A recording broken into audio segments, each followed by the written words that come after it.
की खेती, किसान बन सकते हैं मालामाल। जानिए सही तरीका और समय। भारत में कपास की खेती बड़े पैमाने पर की जाती है, खास करके महाराष्ट्र में। यह नकदी फसल है जिससे किसान भाई अच्छी कमाई कर सकते हैं। कपास का उपयोग कपड़े, रस्सी, तेल और पशु चारे के रूप में किया जाता है। अगर आप भी कपास की खेती से लाभ कमाना चाहते हैं तो आइए जानते हैं सही विधि।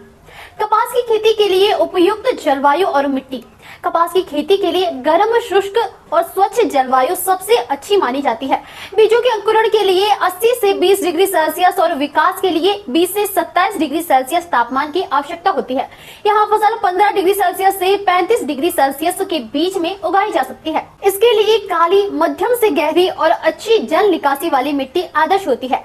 हल्की खारी, उथली या दोमट मिट्टी में इसकी खेती नहीं करनी चाहिए। खेती की तैयारी और बुआई। खेत को भुरभुरा और समतल बनाने के लिए पाटा लगाकर जुताई करें। गोबर की सड़ी खाद डालें ताकि मिट्टी उपजाऊ बने। प्रति एकड़ 10 किलोग्राम बीज की आवश्यकता होगी। बीजों को 2 से 3 सेमी गहराई में लगाएं।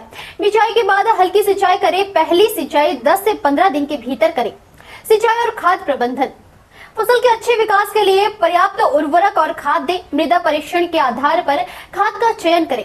समय समय पर फसल का निरीक्षण करें और कीटनाशकों का प्रयोग करें। कटाई और मुनाफा। फसल पकने के बाद उसे काटें और धूप में सुखाएं। तैयार कपास को बाजार में बेचकर आप अच्छा मुनाफा कमा सकते हैं।